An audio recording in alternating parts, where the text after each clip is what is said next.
Sa pagdiriwang kamakailan ng Panagbenga Festival sa Baguio City, bukod sa kanilang Grand Float Parade, ang isa sa pinakainabangan at nagbigay aliw lalo na sa mga bata, ang mascot na nagtatanghal sa kalsada. Si Pikachu na magiliw na sumasayaw-sayaw at kumakaway-kaway sa mga turista. Ang cute-cute po niya. Gusto ko po siyang iuwi nung nakita ko siya dito sa Session Road na nagpaparade. Maraming mga tao, especially mga bata na napapasaya niya. Yung mga turista po, pinupuntahan siya. Pero sa kalagitnaan ng kanyang performance sa katirikan pa man din ng araw, si Pikachu bigla na lang nahimatay. Hala, Pikachu nahimatay. Pikachu is no longer able to battle. Dinala niyo ba siya kay Nurse Joy? Anyari? May nadaanan po kaming grupo na sumisigaw po ng medic. And bigla po kami napahinto. And hinahanap po namin kung sino po yung nanghihingi ng tulong. And sinabi nga po nila, si Pikachu. Napasigaw po kami. Nag-alala po dahil unang-una po yung init po ng araw na yun. At yung ulo niya po yung tumama. Who's that Pokemon? Agaw eksena sa Panagbenga sa Baguio City, ang mascot ni Pikachu. Akalain yung sa gitna ng parada, siya'y hinimatay. Ang tao sa likod ng masayahin at cute na Pikachu character, ang tubong Baguio City, ang 22 anyos na si Regil.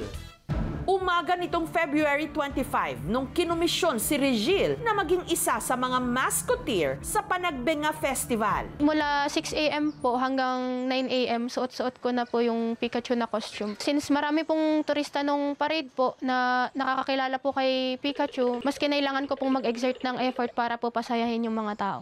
Pero makalipas ang 3 oras, umiikot na po yung paningin ko, nahihilo na po ako, so nahirapan po huminga. Dahil na rin po, sa loob po kasi ni Pikachu, since inflatable nga po siya, mas nadodoble po yung init sa loob tapos wala pong nagsa-circulate na hangin.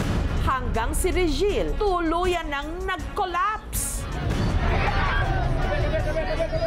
Nawalan na po ako ng malay. Agad naman daw dinala si Regil ng medic team sa ospital. Dalhin daw si Pikachu sa Pokemon Center. Natatawa po ako pero parang iniisip ko na medyo insensitive po sila sa part na yan. Nahimatay po ako pero parang ginagawa po nilang katatawanan yung nangyari. Ang pagmamaskot, racket daw talaga ni Regil para tustusan ang kanyang pag-aaral. Junior high school na siya ngayon sa ALS o Alternative Learning System. Gusto ko pong suotin si Pikachu kasi pag suot ko po siya parang masaya lang po kasi pag tinitignan ko po yung itsura ni Pikachu, nakangiti po, tas ang cute-cute niya po. Sa pamagitan daw kasi nito, nakakalimutan niya ang kanyang problema. Mag-isa na lang daw kasi siya sa buhay. Nung namatay po yung lola ko, feel ko po wala na pong direction yung buhay ko. Naging malaking factor po yung pagmamaskot since nadidistract po ako. Habang nagmamaskot po ako, napapasaya ko po yung ibang tao. Pag suot ko po yung mascot ko po, feel ko po iba po akong tao na okay lang po ipakita yung like makulit na side ko. Pero hindi raw ito madali. Manipis kasi ang hangin kapag suot na niya ang costume. Kalbaryo, lalo na kung magtatanghal siya sa katirikan ng araw. Nakakangalay po, nakaka-drain sa physical strength. Total po na kinikita ko which is 600 to 700 kada perform po. Naghahati po kami nung may-ari po since parang yun po yung rental ko po dun sa mascot po. Hindi po siya enough po. May days po na hindi po ako nakakakain or isang beses lang po ako sa isang araw nakakakain. Hindi raw dapat si Regil ang magpa-perform nung araw na yon. Pero dahil pagod daw ang kanyang handler na dapat sana'y nagsuot ng costume, siya na ang humalili rito. Hanggang sa kalagitnaan nga ng kanyang pagsasayaw, si Pikachu na low-bat.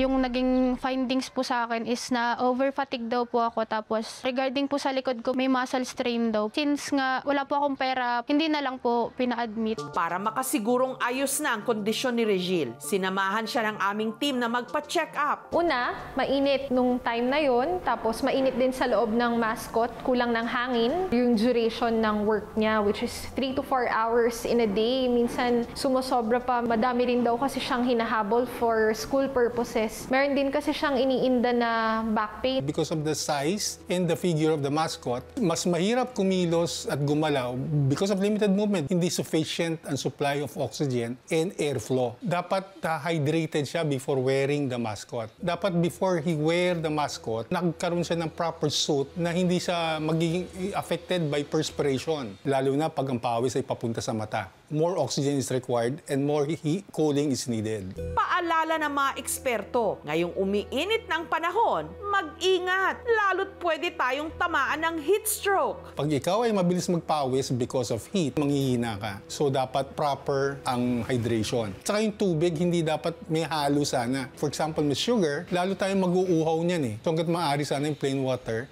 Dahil wala pang racket, nagbigay muna kami kay Regil ng tulong pinansyal. Kapag fully recovered naman na po ako, may balak pa rin naman po akong bumalik sa pagsusuot po ng mascot.